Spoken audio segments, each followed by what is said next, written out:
Les artisans d'art d'ici et d'ailleurs investissent avec ose la salle de l'Aubette. Créateurs de bijoux et de mode, céramistes, verriers, ils sont une soixantaine à présenter leurs créations au public. Et certains viennent de loin. Je viens d'Italie et je travaille avec les matières naturelles, les tissus naturels. Et j'aime beaucoup faire des collections qui sont souvent de pièces uniques, où je mélange les différents tissages, parce que j'aime beaucoup la matière première, donc coton avec la soie ou les nages cachemire avec soie. Manteaux, jupes, pantalons, chacune de ces pièces sont faites entièrement à la main. Jusqu'à 4 à 5 heures sont nécessaires à leur fabrication. Ce qui nous caractérise beaucoup, c'est les accessoires. Ça veut dire qu'on travaille beaucoup sur la matière et on compose des choses qui peuvent être très particulières, comme des étoiles qui changent les couleurs, qui deviennent des tops selon comment on les met, ou qui deviennent des gilets, mais qui sont encore des étoiles. On peut trouver des choses très particulières. Ça, c'est un ovale qui devient un gilet, qui peut être aussi un vêtement. Si vous regardez celle-ci, par exemple, c'est un grand ovale, mais si vous mettez une ceinture et vous le mettez d'une certaine façon, il devient aussi une petite robe. Un peu plus loin, on découvre un métier très ancien, celui de souffleur de verre.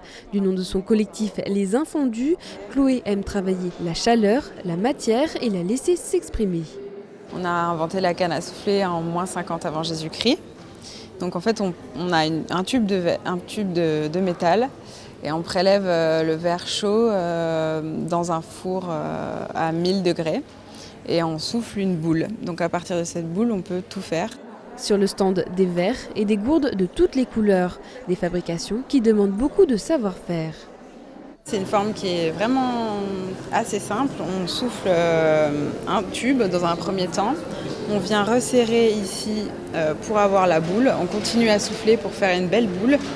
Et ensuite, on change le sens de travail. Donc, c'est-à-dire que je suis attachée par la canne ici. Je viens retourner, donc j'attache un objet, une tige métallique par là. Et je viens travailler le goulot.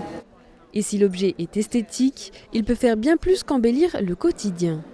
On sollicite le public sur l'idée de ne plus utiliser de bouteilles plastiques et on invite les gens à se servir du verre. Alors que ce soit avec nos créations, on est 2 personnes, on fait attention, nos fours sont réglés au minimum, on a réfléchi toute notre installation pour que ce soit économe.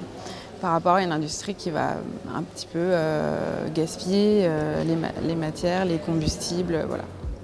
Avant de partir, les visiteurs flânent à la boutique éphémère, où les œuvres contemporaines de 37 artisans d'art français offrent des idées de cadeaux de Noël.